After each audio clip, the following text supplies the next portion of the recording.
Hey, what's up? And if you're watching this video, you're probably like me and really like photography. Or maybe it's another artistic field that you're into. But for me, it's been photography and filmmaking. And I've been doing those things for like 10 years now professionally. And you kind of find that however good you are at it, you always want to be better at it. And if you don't want to get better at it, then maybe you're in the wrong field. But I always feel like I want to progress. And that's really hard to do, especially once you have some kind of success going and some things working for you. And today I was going to talk to you about like the 5 things that I kind of mentally focus on to get better at photography every time I go out. It's just like these 5 things are kind of how I focus on getting better at photography, and I just want to share them with you today.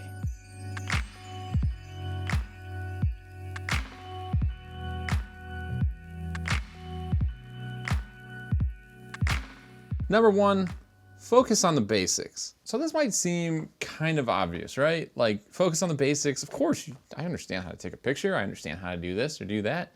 But I think people like to put the cart in front of the horse, so to speak. And that meaning that you're trying to worry about the next step, the next job, the next client, what other people are doing, how much money you're making, all those things. When in reality, a lot of what needs to be focused on is just doing the work, making the pictures better, focusing on that craft and really honing in on all those details. Maybe that's a digital workflow thing. Maybe that is exposure. Maybe that's understanding your camera equipment that you already own better. I think too many people worry about the next camera way too much, especially on YouTube. The point being is that like you gotta focus on what's in front of you, what you can control, and the basics are so easy to control. I mean, you can work on these all alone. I mean, there's no big puzzle here. I mean, you got YouTube, you got the internet, you can learn anything you want about photography almost overnight. And most of it's written in books that were written in the 60s. I mean, the basics of photography were all in the 60s. They just transferred to digital now. But, you know, that's my opinion.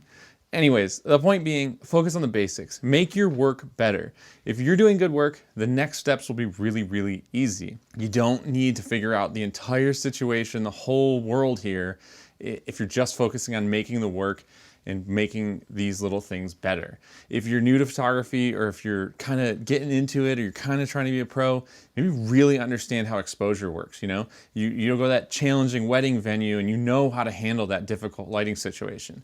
And if you're older and you're in the career for a while, well, maybe there's something you've never learned. Maybe it's asset management. Maybe it's a raw workflow. Maybe it's video. Who knows what it could be.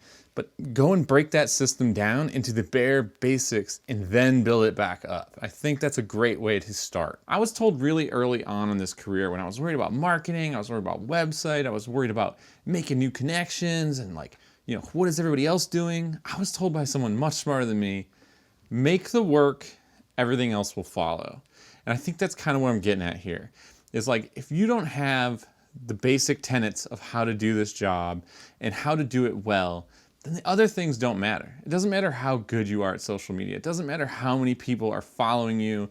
It doesn't matter what kind of money you're making, all that stuff. None of that matters if you can't do the basics of this job well. This next one is kind of a double up because we're gonna hit on this twice. And that is set small goals. Now, what do I mean by setting small goals?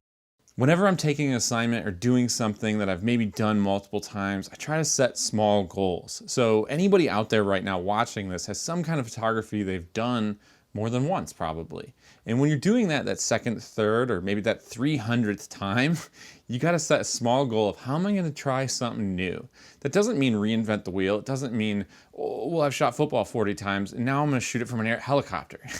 It's just like, maybe today I focus a little more on some details, or maybe today I try to get like a beautiful landscape. Like I wanna get a landscape of the stadium during this game, or I see the games at 7 o'clock, I'm gonna get a sunset. I gotta work that light. I wanna work that sunset light today. And again, it could be not explicitly photographically. It could be like, hey, you know, I don't understand how taxes work.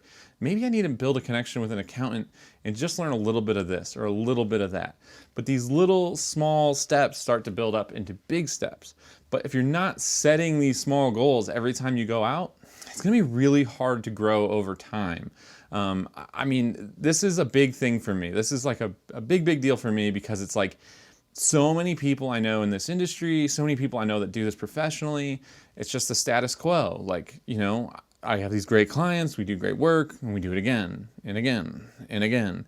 And then all of a sudden you're 40 or 50 or 60 and your portfolio looks the same over the last 30 years. That's like a really common thing, especially if people have success early on. There's probably people you followed on YouTube or Instagram and you're like, man, this person is kind of doing the same thing over and over. The biggest thing about setting small goals is you're trying to do this in a way that you don't mentally weigh yourself down with a huge challenge. The bigger the undertaking, the harder it's going to be to accomplish what you're setting forth to do, you know? And we're gonna talk a little bigger in a minute, but for right now, I'm just talking about like, if you try to set these little digestible goals while you're working, between shoots, whatever it is, again, it's all aspects of the photographic business here, but these little goals are going to help you get better over time with a very low pressure threshold.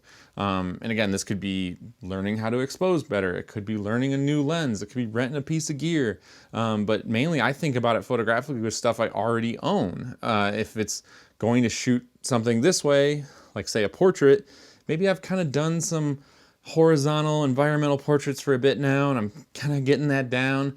Well, maybe I want to try a really clean kind of high key portrait style, or try to find a way to make like a gritty grungy portrait style or something like that. And even though the job or the client or the newspaper, whoever might want you to do it over this way, you go do that and then you're like, hey, you mind if we go do this other look or go do this other thing really quick, and you go and make the one for you. We talk about this a lot in the industry, like making one for them and you make one for you. We do that a lot on assignments, so you can grow kind of behind the scenes. Maybe that doesn't go to the client, or maybe the client doesn't like it, but then later your portfolio starts to have more of your vision, so to speak, inside of it. I wrote this one a lot more sloppy for some reason, which is ironic because it's kind of the more professional one. Building connections. Man, is this important. This is something that you need to do. This industry is not a silo. You're not alone. You got to work with other people. You got to get hired by other people. There's so many social aspects of this industry that it actually causes careers to fail. This is one of the most important things about this industry. I'd say most of this industry, most of getting work is building relationships and building connections. There's so many ways to do this. It's kind of vague, but like that could be going to workshops, that could be social media, that could be meetups, that could be all kinds of things. But you want to be building connections with other people in the industry because other people are the ones who hire you. You know, you can't hire yourself all the time.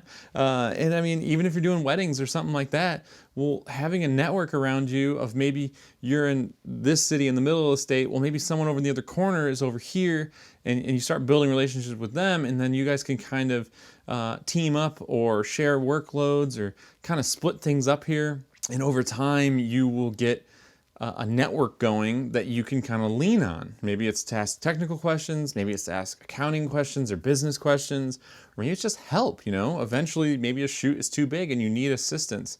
Or if you're already in that field, maybe it's finding better ones or finding more reliable ones, or it's, you know, again, finding people above you and below you. There's always somebody making more money than you, and there's always somebody making less money than you in this industry, or any industry for that matter.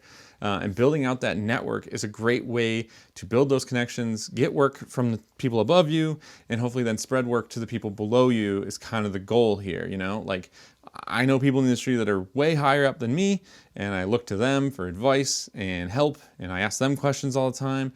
And then there's younger people and people on YouTube and stuff like this that also look to me to kind of provide some insight and learning and help out. And I'm stoked for all of that. That's you know, why I'm doing this whole channel. This is kind of my build connection step. This is my way of sharing information and growing things. Podcast too, Reciprocity Podcast. I started that to kind of build those connections, share information. Go check out this person, listen to them on my podcast. Now you and them can maybe link up and they can help you with something, or you can help them with something, or hire them. The point of all this to be is like, it can't just be about the photography, and it also can't be exclusively about the marketing and stuff like that too. There has to be a balance. This is something I 100% do to improve my photography all the time, is finding new ways to connect with people, and again, in all directions. You know, don't think, well, are you giving me money? That's the only reason I want to connect with you. Like, that's a very bad attitude to have. Now, there is times for that attitude, but most of the time it's, how can I be a positive force in this industry and help out, or be a reality check? That's kind of my role. I like to kind of take people down a peg once in a while, but I also like to do this stuff, so I'm kind of trying to pay it forward too. I'm rambling a little bit, but build connections, build your network, share information when you can, take in information at every opportunity. Anybody willing to sit down virtually or physically and teach you something, that's a huge blessing. No one has to do this. I don't have to do YouTube. I'm doing it because of karma. I'm doing it because I know it helps you guys and ladies. I think there's like one woman who watches every one of these videos, it seems, based on my analytics. It's like just all dudes, which is just funny to me. But anyways, all of you people are watching this because you want to learn, and that's sick. I'm excited about that. That's why I'm doing it. So anyways, build your connections. Pay attention to others, but stay in your lane. One thing that drives me absolutely up a wall is when people act like, don't focus on anyone else, just run your own race. Everything else is noise. No one pays attention to your battle. Like, that's not how this works. Like, intrinsically, this industry is competitive. You have to compete with others. There is jobs that you will get based on your workload, your network. Like, all these things are factors into you getting work. Now, that being said, you can't be like Mr. or Mrs. like championship ultra runner, like, everyone get out of my way kind of vibe either. Cause like, you're just gonna rub everyone the wrong way and no one's gonna like you and no one's gonna hire you. My point of this, pay attention to others, but stay in your lane, means you gotta be looking at other people's work. You gotta be looking at what everyone else is doing. You gotta be paying attention to industry trends. If you're still shooting stuff like people did 10 years ago right now, people are gonna be like, what is this person doing? Like, there was, like, when I was in college or just before, there was like the Dave Hill look. Dave Hill's gone on to have amazing work, and he had amazing work then too. But it was this look where it was like this ring flash with this top-down light, and you can look it up. I think it was literally called the Dave Hill effect. It was the thing. It was like how all the ads looked. They all looked like bubblegum cartoon anime face thing, and everybody was doing it. If you try to do that right now, people will be like, what is this? It looks like 2006 or something in here, you know? And so you've got to pay attention to what other people are doing and in turn have it influence your work in a way. You don't want to copy people. You don't want to do those things. But like, there's definitely like a style thing. Like Pantone every year puts out its color of the year. And that's kind of like to set the tone of like, this is the color that will be like trendy this year. And I think that's kind of more the way I think about this. Like, okay, are we like, what do we focus on? Are we doing a little more high key, a little brighter, a little stuff like that? Are we doing a little more grungy, a little more real? Like, what's the vibe? And then inside of that, there's obviously all of these different clienteles this applies to. So you gotta kind of look around at what other people are doing. But at the end of the day, you still gotta focus on yourself. And you gotta focus on the work you're making. Because if you're always looking at what everyone else is doing, the clients they're getting, the weddings they're booking, whatever, like, you're just gonna get bogged down. I mean, there's so many mental health issues with social media. There's just infinite, right?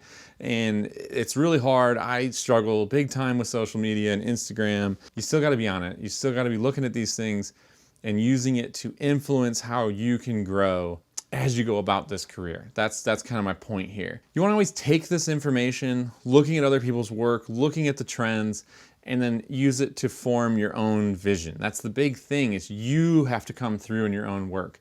Whatever that is, there's no answer. No one can answer that question. I can't answer that question. Your parents can't answer that question.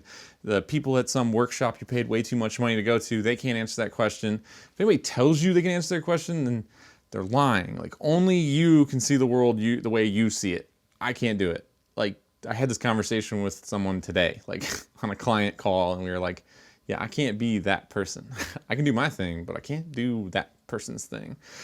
So anyways, the point being, take this information, look at other people's work, be observant of what's going on around you, but at the end of the day, be your own person. Stay in your lane, focus on yourself and grow yourself. That's what you want to do. So yes, there's a little bit of truth to that, like, ignore the noise kind of vibe that you see a lot on Instagram. And it's like, you got to compete with these people. If everyone else is stepping their games up, and you're sitting there like, I'm really into Holga photography of fire hydrants, you're gonna have a really bad year financially. Now this one might seem a little counterintuitive based on what I said earlier. I was all about these little goals and these little things and don't get overwhelmed. Well, at some point you gotta set big goals. You got to be able to tell yourself, where do I want to be in 5 years? What do I want to do next? What's the next step? This is a thing that I've struggled with in the beginning of my career a lot. When I got out of school, I had this awesome degree from RIT. It was super sweet, came in a big leather thing. It looked awesome.